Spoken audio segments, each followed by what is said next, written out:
భూమి వీళ్ళ ద్వారా దౌర్జన్యంగా దోచుకోవటం కానీ లేకపోతే అన్యాక్రాంతం చేయటం కానీ జరిగిందని చెప్పి చాలా స్పష్టంగా కనపడతా ఉందండి.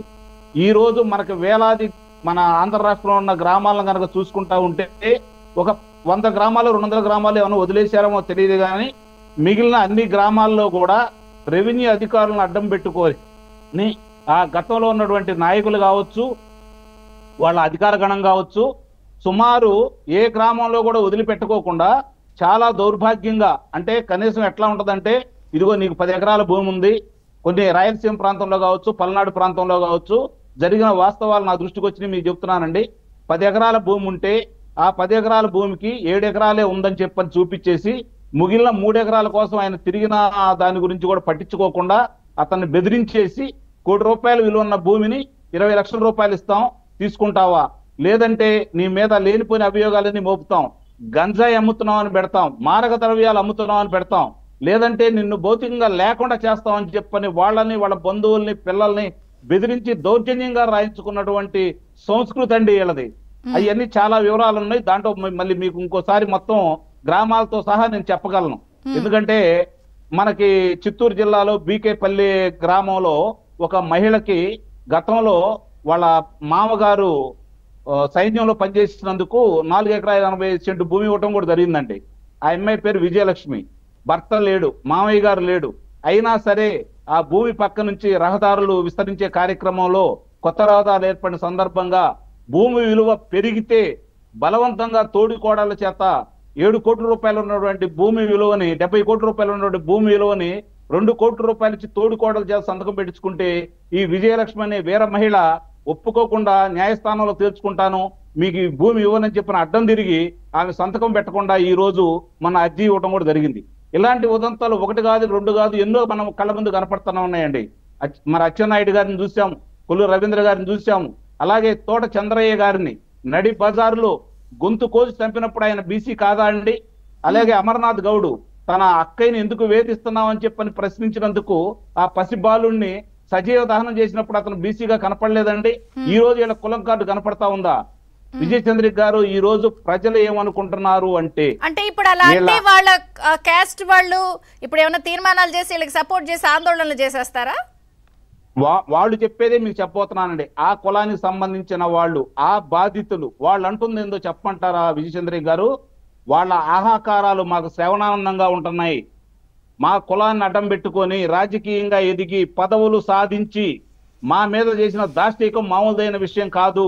వీళ్ళు మా కులానికి సంబంధించి ఎవరికి మేలు చేశాడో చెప్పనండి ఈ నాయకులందరినీ ఒక్కసారి చూపించమని చెప్పిన వాళ్ళు ప్రశ్నిస్తున్నారు విజయ చంద్రిక గారు. ఈ రోజు వీళ్ళు చేసే ఆహాకారాలు వాళ్ళకి శ్రవణానందంగా ఉన్నాయి. ఇంకా ఇంకా ఇంకా వీళ్ళ మీద అంటే కక్షాదింపు కాదు, చట్టబద్ధంగా ఉన్న చర్యలు చూస్తా ఉన్న తర్వాత క్రమం మొదలైంది. మీరు అన్నట్టు మొదటి వికెట్ పడిపోయింది. కపిల్ దేవ్ లాంటి బౌలర్లు ఈ రోజు మనకు దొరికారు.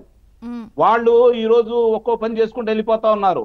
ఒకనాడు చంద్రబాబు నాయుడు గారు ఒక్కరే, కానీ ఈ రోజు చంద్రబాబు నాయుడు గారికి పవన్ కళ్యాణ్ గారు తోడయ్యారు. చెప్పండి, నాకు ఇక్కడ అర్థం కావట్లేదు. ఇప్పుడు ఇన్ని బయటపడుతున్నాయి. ఇందాక ప్రభాకర్ చౌదరి గారు ఇండివిజువల్ లాస్ అయిన వాళ్ళే మా దగ్గరికి వస్తున్నాయండి అని చాలా మంది చెప్తున్నారు. ఇవి ప్రభుత్వం సిస్టమ్ లో డిపార్ట్మెంట్స్ వైజ్ జరిగినవి లేదా ఓపెన్ కేసెస్ లో కనిపిస్తున్నవి. ఇండివిజువల్ వేరున్నాయి, departmental wise revenue, mining, beverages ఇలా రకరకాలు ఉన్నాయి. ఓ పక్కన గవర్నెన్స్ చేయాలి, ఇంకొక పక్కన ప్యారలల్ గా వీటివన్నీ బయట పెట్టాలి. కానీ వాళ్ళు చేస్తున్నారు గవర్నెన్స్, కానీ దీన్నే టార్గెట్ చేస్తున్నారని ఒక ఎక్స్పోజ్ తో ఇంకా అల్లరి పెడుతున్నారు. వీళ్ళని కులం కార్డులు వాడుతున్నారు, చేయాల్సినంత అడ్డంకులు గవర్నమెంట్ కి సృష్టిస్తున్నారు వైసీపీ వాళ్ళు.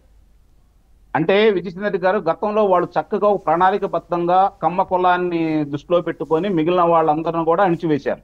వాళ్ళని ఏ విధంగా చేయాలో చేశారు. అమరావతి అనే దాన్ని కమరావతి అని, భ్రమరావతి అని నానా రకాలుగా ఇక్కడ ఒక బూచీని చూయించి మిగిలిన వాళ్ళందరినీ ఆకట్టుకోవడం కూడా జరిగింది. కానీ ఆ మహిళా తల్లులు నిజంగా ఒక మహిళగా మీకు, అలాగే మీరు పోరాటం చేస్తున్న మీకు, ఈ రాష్ట్రం మీద రాష్ట్ర ప్రభుత్వం వాళ్ళు చేస్తున్నటువంటి దాష్టికాల మీద 5 సంవత్సరాలు చేసిన అమరావతి మహిళల యొక్క 1631 రోజులు చేసినటువంటి వారి యొక్క శ్రమ, వాళ్ళ యొక్క పోరాటాన్ని అభినందించకుండా ఉండలేవండి. ఇప్పుడు వీళ్ళు ఏదో చెప్తున్నారు కులం కార్డు ఉపయోగిస్తున్నారని చెప్పని మీరు కూడా అంటున్నారు కదా. ఈ కులం కార్డు గౌడులు కాబట్టి ఇలాగా, బీసీలు కాబట్టి ఇలాగా అనేది స్ట్రెస్ చేశారు వాళ్ళంతా ఆరోపణలు. అదేనండి. ఇప్పుడు అంటే ఇప్పుడు 88వ నెంబర్ నుంచి 87వ నెంబర్కి బలవంతంగా రాయించుకున్నప్పుడు కులం కార్డు ఉపయోగించారా? కులం గుర్తు రాలేదా? లేకపోతే అగ్రిగోల్డ్ భూముల్లో ఒక్క కులం వాళ్ళే ఉన్నారా? అవన్నీ కూడా వీళ్ళకి దృష్టిలోకి రాలేదా? ఈ రోజు అమర్నాథ్ గౌడ్ ఏ కులం జరిగింది?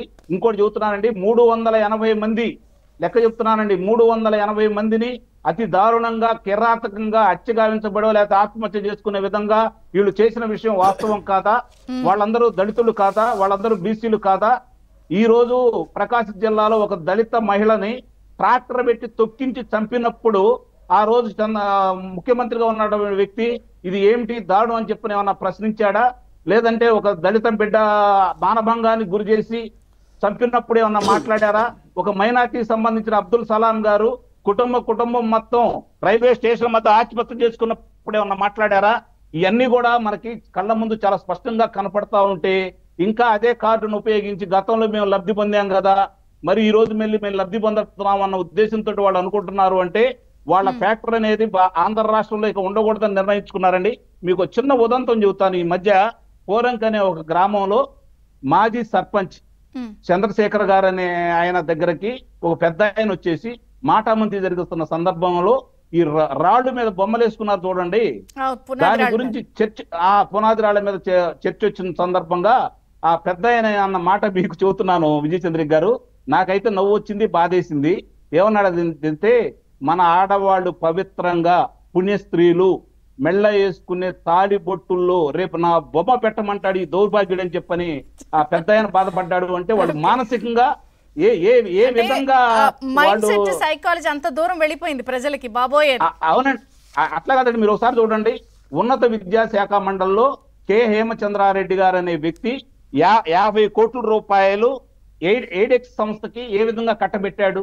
అలాగే వెంకటరెడ్డి గారు కావచ్చు, వాసుదేవరెడ్డి గారు కావచ్చు, అజయ్ కల్లాం రెడ్డి గారు కావచ్చు, సుబ్బారెడ్డి గారు కావచ్చు, పెద్దిరెడ్డి రామచంద్రారెడ్డి గారు కావచ్చు, లేదంటే చెవిరెడ్డి భాస్కర్ రెడ్డి గారు కావచ్చు, విజయసాయి రెడ్డి గారు కావచ్చు, మొత్తం సజ్జల రామకృష్ణారెడ్డి గారు కావచ్చు, మొత్తం చూసుకోండి. ఇది బీసీలా? వీళ్ళు నిర్వాహకం ఏంటి? ఆంధ్ర రాష్ట్రంలో వీళ్ళు చేసినటువంటి ఇంకెంతమంది బయటకు తీసుకురావాలి మనం? పిన్నెల్లి రామకృష్ణారెడ్డి పరిస్థితి ఏంటి? వాళ్ళ తమ్ముడేంటి? ఈ రోజు ఎందుకు నేను రారాజుని నా ప్రాంతానికి ఒక పాయింట్ అయితే అసలు వీళ్ళు ఇంకా చాలా మంది ఇప్పటికి వల్లభనేని వంశీ లాంటి వాళ్ళపైతే లుకౌట్ నోటీసులు ఉన్నాయి. వాళ్ళు ఎక్కడున్నారో తెలియదు, 15 బృందాలు గాలిస్తున్నాయి. అసలు ఎట్లా వెళ్తారు, ప్రొసీడ్ అవుతారు? ఒకసారి టీడీపీ వాళ్ళతో మాట్లాడదాం, ఒక బ్రేక్ తీసుకుని